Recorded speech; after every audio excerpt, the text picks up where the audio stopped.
Showbiz fanatics Alden Richards and Miss Catherine Bernardo abay may permiso ng ilabas unti-unti ang mga katotohanan ito.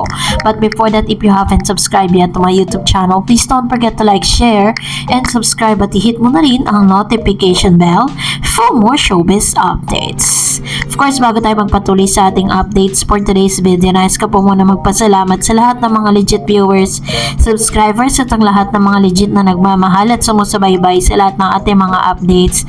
Maraming salamat po sa inyong panonood. So narito po ang teaser, panoorin muna natin. Hanggang sa magandang ulit ng mga features natin, diba? Time starts now.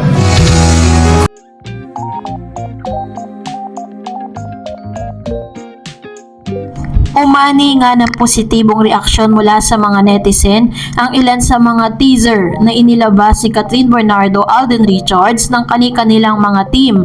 Sa team po ni Mr. Alden, nilabas ito ni Laysam and ni Mama Ten. Pinost po ito sa kanyang social media. Pinost din ito ni Mr. Alden Richards and Miss Catherine Bernardo sa kanilang IG and Facebook page. And also, pinost din ito ng kanilang head writer na si Miss Carmi Raimundo. Ayun. So, dahil dito, ito po ay nagdulot ng talaga namang mas lalong na-excite ang ilan sa mga netizen natapos nga na mapanood natin yung napakaliit na teaser. No, parang the story begins here kung saan ito po yung parang LDR sila dito, long distance relationship ni Mr. Alden Richards or ni Ethan at ni Joy. Dito po nagsimula ang lahat ng storya. At makikita natin na si Mr. Alden Richards po talaga ay in character, ganoon din naman si Joy.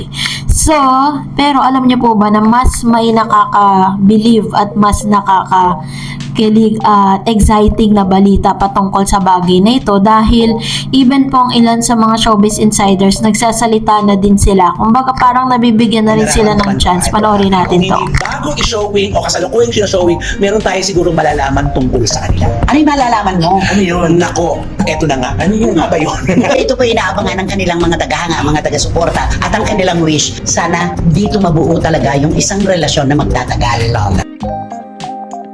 According po dito sa news na ito, kung babasahin po ninyo at uunawain ninyo, sinasabi po dito ng trio na ito na parang may nakaambang pag-amin mula kay Miss Catherine Bernardo and Alden Richards patungkol sa tunay na estado ng kanilang relasyon kasi wala na silang maitatago dahil even yung kanilang mga nakasama at naka-witness po dun sa kanilang relationship ay hindi na rin po nagpatumpik-tumpik pat inilabas na rin ang ilan sa mga sikreto ng Kat din.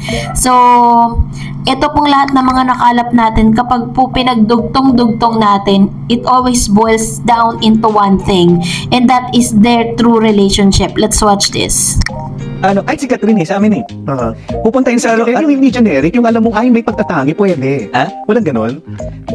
Yung parang, uy, ang init nila. Yung out of the ordinary na hindi role. Yung di ba kung sabihin mo, pwede silang maging sila. Eh, baka naman yung kay Joy. Actually, meron namang ganong possibility. The way I see it. Siyempre, alam naman ng lahat, open book naman na si Alden pinapursue, di ba? Sino? Totoo? Di ba nagdadala ng mga flowers dun sa... Kasi ang dami natin yan. Si Joros ang guest natin. Pagkatapos nga ng interview ni Mr. Joros Gamboa sa PEF, ay tinignan ko yung mga IG or social media account ni Alden at ni Miss Catherine Bernardo kung may mga violent reaction sila sa mga naging pagsisiwalat ni Mr. Joros Gamboa.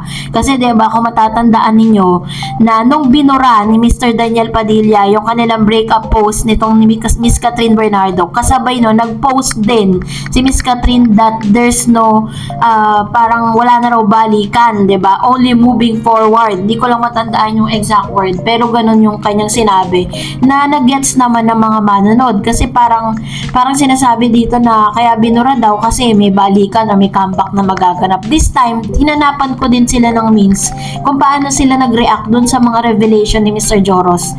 And still, silent pa rin sila patungkol dito. And we know that silence means yes or a no eh. Dalawa lang yan. Pero, yun nga, wala silang mga violent reaction na means na talagang pinapayagan na nila na unti-unti ma-disclose kung anong tunay na estado ng kanilang relasyon. So, yan. So, tama yung sinasabi ng ilan na hindi na tayo mga Delulu fan. And for that, narito naman ang ilan sa mga comment at reaction po ninyo patungkol naman sa ating latest updates. Magbabasa tayo. Unahin po natin ang komento mula kay Opsan. Sabi niya, sana yung kasal nila sa HLG yung na ang totoong kasal nila para mahinto ng mga bashers nila ay ang mga naghahangad sa kanila. Marami ang may gusto sa kanila. Sana totoo ng kasalan yan. Sabi naman Miss Marisol, wow, wish ko magkatotoo na. And sabi ni Bibian, hoping Kat din forever in real life. I think Catherine is enjoying single life for now. Ayan, so ganito naman yung kanyang komento patungkol sa bagay na ito. No? Totoo naman, di ba, parang lahat po ng ito ay parang nagsisignal or doon pupunta lahat eh. Sabi ko nga, everything boils into one thing eh. Talagang lahat po ng mga pahiwatig ay nagpapakita na unti-unti. Never po silang tumanggi. Kaya ang pinakaantay lang natin dito yung pa-press con nga ni Mr. Alden Richards kasi alam niyo naman, mag-iisang taon na rin hiwalay or pagkatapos ng breakup sila, hindi naman natin alam kung talagang isang taon na silang hiwalay or more. Kasi doon lang po sila umamin eh, nahiwalay na sila, diba, ni Mr. Daniel. Sabi ni Miss Ma'am Shiberji, hi Ma'am Dars and all the supporters of Kat din. Oo nga Ma'am Dars, trending na naman yung pinost si Don Robert. Marami na naman mga ag-aabang. Ay nako, ilang tulog na lang, October 5 na. Mag-promote na sila Ma'am Dars, upload ka agad ha. Ang ganap nila sa October 5. Sana mag-guest din sila sa Family Feud Ma'am Dars. Si Mas Catherine nag-aabot din ng tulong kay Doc Willie Ong. Trending sa ibang Kat din fans. God bless everyone and God bless Kat din. Ilang beses ko na po narinig yung balita na yan na parang nag-aabot daw ng tulong si Miss Catherine Bernardo kay Doc Willie Ong. Pero wala naman po tayo nababalita ang gano'n kasi well in fact si Doc Willie Ong po is wealthy family yan kaya nga po tumutulong siya sa mga Pinoy eh. Kung wala po talagang pera yan, di yan makakapunta ng Singapore para magpagamot. And sabi ni Ma'am Elizabeth, oh my God, I wish na magkatotoo ng kanilang kasal. Nakakaloka Miss Darren, Kat then forever from France. Ito naman yung kanyang komento patungkol sa bagay na ito. And Miss Julita Tutay, Lord please help Kat then and Catherine to have a sacrament of matrimony. In Jesus name I pray. Amen. Ayan, napadasal naman po si Ma'am Jolita Tutay, ano, dito po sa mga nakita natin. Inaabangan ko nga po eh. Kasi 'di ba parang ilalabas po nila yan yung pinaka-cover photo niyan with Kat din. So wearing a parang pangkasal, 'di ba? Wedding ang kanilang tema kasi nakakita po ng bridal car doon po sa kanilang location. Kaya naman abang-abang lang tayo sa kanilang mga updates at mag-antay lang tayo ng kanilang pinaka-latest news. Well, kung nagustuhan mo ang video na ito, huwag mo kalimutan mag-like, mag-share, at mag-subscribe, at i-follow mo na rin ang aking Facebook page, Dareds TV. And also, I have my TikTok account, which is Dareds TV. Pwede nyo rin po akong i-follow doon. Thank you for watching, guys. God bless everyone!